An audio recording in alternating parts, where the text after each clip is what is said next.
Hoy en otro episodio de cómo entrenan los mejores culturistas del mundo os traigo al 8 veces Mr. Olympia Ronnie Coleman. Normalmente traigo culturistas actuales, pero me habéis estado pidiendo un montón culturistas del pasado. En cuanto a títulos, junto con Lee Haney es el mejor culturista del mundo, de eso no hay duda, pero también por cantidad de masa muscular, por balance, por estética, por condición física, por todo el impacto que ha tenido en el mundo, se puede considerar que es el mejor culturista de la historia. Con bíceps de casi 60 centímetros, 135 kilos de peso en tarima, una sentadilla máxima de 410 kilos, una banca de 300, un peso muerto de casi 370 y más de 1000 kilos en prensa. Su brutal y desproporcionado entrenamiento no solo le llevó a ser el mejor culturista de la historia y uno de los hombres más fuertes, sino también a su trágico final, a acabar en silla de ruedas. Aunque a lo largo de los años su entrenamiento iba variando, en el vídeo de hoy vamos a ver el del año 2001, el cual está escrito y detallado. Al final del vídeo os diré las series totales que no vais a poder creer. El día 1, lunes, empezaba haciendo espalda, bíceps y hombros. Contaba peso muerto como espalda, pero también lo hacía al día siguiente, día 2, en el día de pierna. Hacía 2 días seguidos pesos muertos pesados. En este día 1 eran todavía más pesados, hacía 4 series de entre 6 y 12 reps. Hacía diferentes variantes de remo, tanto con barra como con máquina como con mancuernas. Y hacía una cantidad indecente de variantes de curl de bíceps.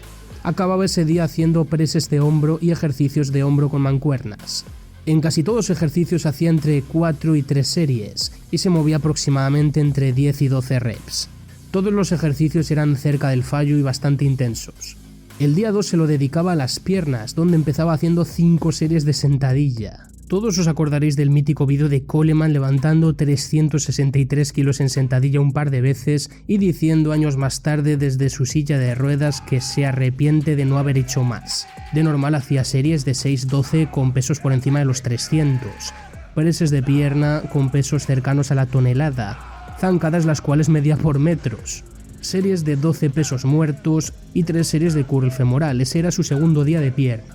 Pasamos al día 3 de pecho y tríceps, donde hacía press banca, inclinado, preses con mancuernas, elevaciones laterales, extensiones de todo tipo y variantes de press banca, todo entre 5 y 3 series. Prácticamente en todos los días, en casi todos los ejercicios, hacía unas 12 reps. Esto es aproximado, podían salirle 11, podían salirle 13. Como veis, es una cantidad de series súper elevada, de ejercicios muy pesados, multiarticulares y que probablemente le llevaban a estar 2, 3, incluso 4 horas en el gimnasio algunos días. Era su vida. Vamos con el día 4, espalda, bíceps y hombro. Otra vez, como el día 1. Es decir, había tenido 2 días, el día 2 y el día 3, donde había estado entre comillas descansando la espalda y bíceps, si es que a eso se le puede llamar descansar, y el día anterior había hecho hombro, pues hoy volvía a hacer todo eso. Empezaba haciendo 5 series de remo muy pesado y luego hacía todo tipo de tracciones verticales y horizontales, una cantidad de nuevo ingente de curls de bíceps, si tenemos en cuenta además que los ejercicios de espalda involucran y bastante el bíceps. Y para terminar, otras 10 series de hombro, las cuales algunas también involucraban el tríceps. Pasando ya al día 5 de entrenamiento, volvemos a pierna. Hacía extensiones de cuádriceps, 4 series de 30 reps, las hacía bastante largas al fallo, y seguido hacía sentadillas frontales con esa fatiga ya acumulada y los cuádriceps ardiendo, entre 12 y 15, 4 series. Pasaba a hacer sentadilla hack, 3 series de 12 y continuaba haciendo curl femoral de pie y curl femoral tumbado o sentado. Como veis, en estos días de pierna no ha hecho gemelo, de hecho hacía muy poco gemelo, cosa curiosa porque no tenía un mal gemelo. Tenía unos buenos gemelos haciendo solo 8 series semanales el día 6, el cual lo dedicaba a el pecho, los tríceps, los abdominales y los gemelos. Empezaba su entrenamiento haciendo de nuevo más preses, seguido de series de aperturas. 7 series de preses, seguido de otras 6 series de aperturas, 3 y 3 de 2 variantes, series de 12. Continuaba haciendo varios ejercicios de tríceps y terminaba haciendo 8 series de gemelo en total, 4 de pie y 4 sentado y 3 de abdominales al fallo. Sí, 3 series de abdominales es todo lo que estaba haciendo en su entrenamiento para el abdomen en toda la semana. Creo que es bastante impactante saber la cantidad de ejercicios que hacía y la cantidad de series, pero las he estado contando, he estado anotando cuánto hacía de cada músculo y os lo voy a contar.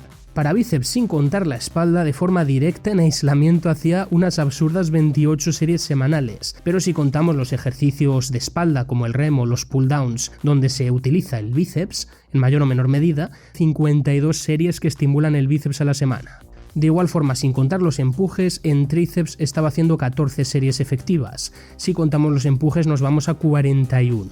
Con lo que podemos ver que sí, Coleman entrenaba más los bíceps que los tríceps. Y contaba con brazos de casi 60 centímetros. Si contamos las 7 series de peso muerto que hacía como si fueran espalda, hacía 24 series de espalda más esas 7, es decir, 31. De hombros, sin contar los preses para pecho, hacía de forma directa 37 series. Si contamos los preses como el declinado, el banca, etcétera, que llevan un gran estímulo al hombro anterior, hacía 52. Y esto sin contar pues el hombro posterior, que también se involucraría en las tracciones. En ese caso ya nos podríamos ir a más de 70. Para pecho hacía 32 series directas. Hacía 40 series de pierna más 7 si tenemos en cuenta las de peso muerto, 47 series totales de pierna, de las cuales 22 series eran enfoque anterior, especialmente cuádriceps, enfoque posterior eran unas 17 más enfoque femoral, 8 de gemelo y 3 de abdominales.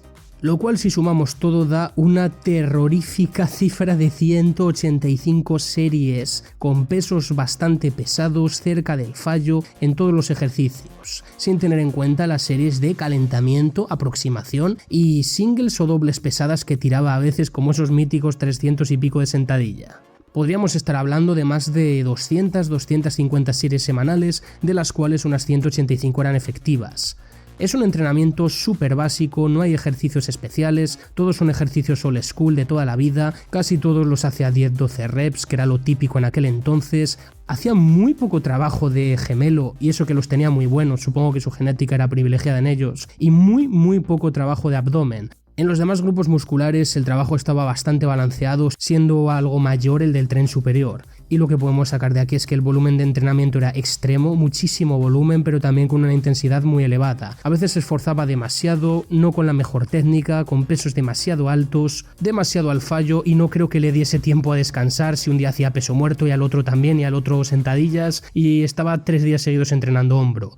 Todo esto le llevó a ser 8 veces Mr. Olympia, pero también a acabar destrozado al paso de los años, ya no solo por la química, sino por estos duros entrenamientos. ¿Habría llegado a lo mismo que llegó si no hubiese estado entrenando de esta forma durante tantos años? ¿Habría conseguido 8 Olimpias? ¿O por el contrario habrían sido 5 o 6? ¿Creéis que de otra forma podría haber preservado su salud y haber llegado a los 8 Olimpias? Cada uno que saque sus propias conclusiones. Desde luego no intentéis este entrenamiento, bajo ningún concepto lo hagáis, ¿vale? Hoy día con los conocimientos actuales sabemos que hay otras formas mejores de entrenar. Y vamos a dejar este vídeo por aquí, espero que os haya gustado, nada más, se despide Ares, nos vemos en el próximo.